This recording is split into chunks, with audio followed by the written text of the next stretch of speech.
Bienvenue dans cette nouvelle vidéo. Aujourd'hui, je te propose deux recettes à base de courge butternut. Premièrement, un macaroni au fromage. Deuxième recette pour les petits cocos qui ont envie de manger avec leurs doigts. Je te propose un petit, en anglais on appelle ça tater tot. C'est une petite croquette de courge butternut. Je te montre ça sans plus tarder. On commence les recettes.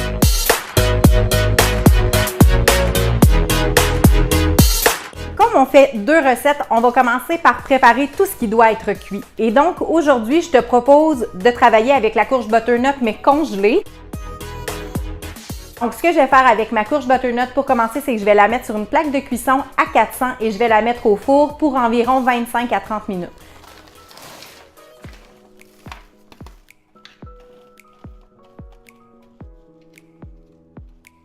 Donc ici, j'ai environ un demi-sac. Aussi, je vais en profiter pour faire rôtir un oignon au four qui va être nécessaire pour notre recette de sauce mac and cheese et ça va donner vraiment un bon goût qu'elle soit rôtie. Donc, je ne me complique pas la vie, là, vraiment, je vais juste l'éplucher, le mettre comme ça sur la plaque. Donc, je ne sais pas si t'es comme moi, mais en cuisine, j'aime pas me casser la tête. Donc, je vais juste réviser ma décision, je vais les couper en 4.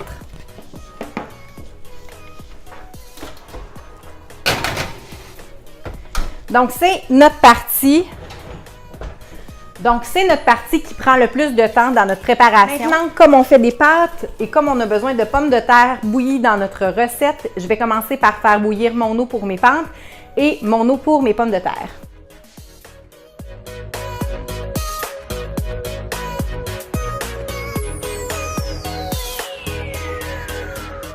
On laisse bouillir les pommes de terre environ 15 minutes, le temps qu'elles soient facilement pilables avec un pilon à patates ou facilement broyables au blender. Donc, j'utilise des pâtes de blé entier. Donc, je mets mes pâtes à bouillir le temps qui est indiqué sur la boîte. Pour des pâtes al dente, sur ma boîte à moi, ça indique 10 minutes.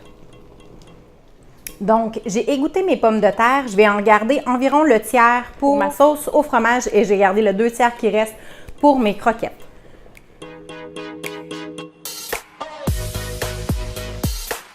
Donc, on a égoutté nos pâtes, mais on va être aussi prêt à préparer notre sauce.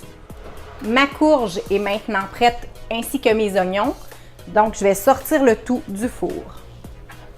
Dans notre blender, on va mettre l'équivalent d'une pomme de terre complète et l'équivalent d'une tasse de courge butternut.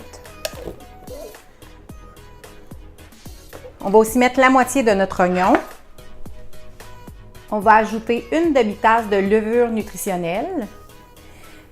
La levure nutritionnelle, c'est vraiment essentiel dans cette recette, c'est vraiment ce qui donne le goût fromager.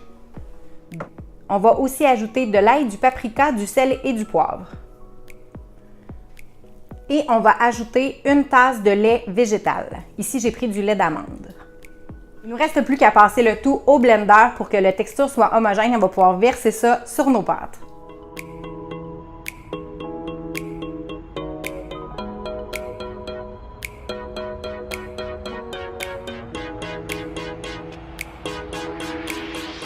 Donc, on met nos pâtes dans un contenant allant au four et on verse simplement la sauce sur le dessus.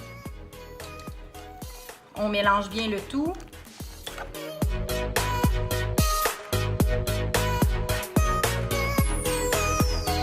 Donc, pour que notre macaroni soit bien croustillant, on va faire une chapelure de style panko. Donc, on va juste défaire 4 tranches de pain comme ça et on va le passer au robot rapidement, environ 20 à 30 secondes, juste pour que ce soit défait grossièrement. On veut une belle chapelure comme à large flocon, comme du panko.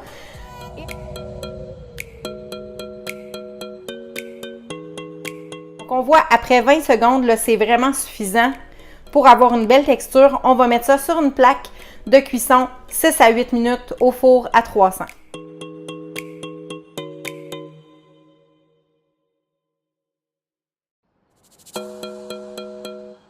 Je viens de sortir la chapelure du four. Simplement, ce que je vais faire, c'est que je vais saupoudrer mes pâtes avec la chapelure.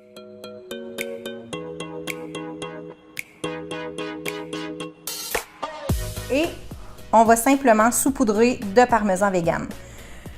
Ça, faites attention, c'est addictif.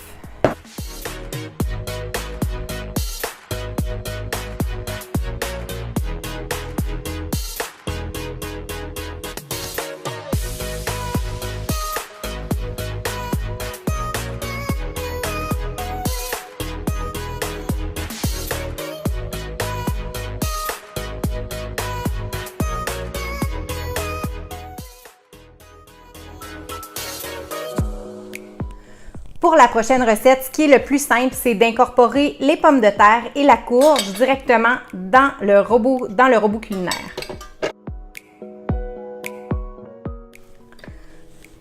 On ajoute aussi l'autre moitié d'oignon. On met le tout dans le robot culinaire et on broie vigoureusement. À ce stade-ci, j'ajoute une cuillère à soupe de sirop d'érable, du sel et du poivre. Je vais prendre une cuillère pour m'assurer que tous les ingrédients sont bien incorporés au mélange et je vais remettre le robot culinaire en marche pour environ 30 secondes. Vraiment, on veut une texture qui est homogène. Pour suivre les croquettes, on va avoir besoin de paprika, de persil et la chapelure qu'on vient de faire. Je vais verser environ 3/4 de tasse de chapelure, une cuillère à thé de paprika et une cuillère à thé, c'est une grosse cuillère à thé ça, de persil. Et on mélange le tout. Et à un certain point, on est aussi bien d'y aller avec nos mains.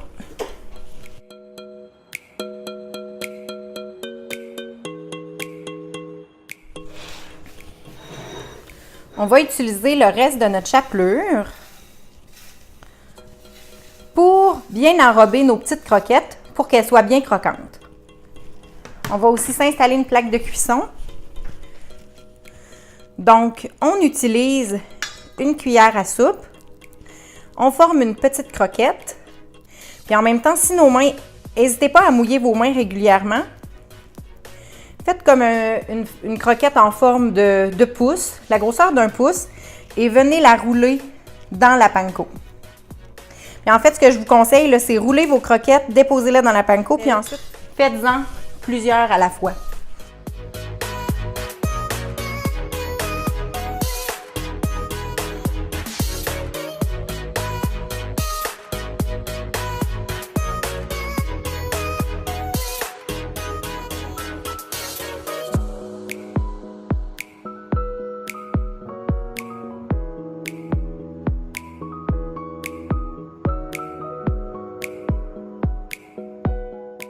Donc, maintenant que j'en ai une première quantité de roulés, je vais pouvoir en mettre davantage dans mon plat. Fait que jusqu'à date, j'en ai 8. Donc, j'estime que je vais en faire environ une vingtaine. Ce qui est vraiment bien. Et on s'entend là, c'est super santé. C'est super facile de camoufler n'importe quel légume à l'intérieur. Courge butternut, chou-fleur, brocoli. Donc, c'est une belle façon de faire manger des légumes à vos enfants sans qu'ils s'en aperçoivent.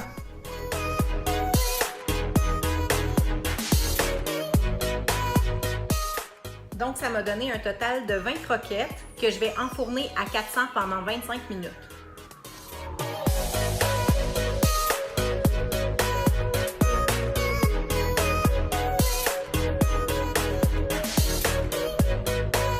Si tu as des questions ou si tu as aimé cette recette, laisse-le moi savoir dans les commentaires. Laisse-moi un thumbs up et abonne-toi à ma chaîne pour ne pas manquer la vidéo de la semaine prochaine. Bye!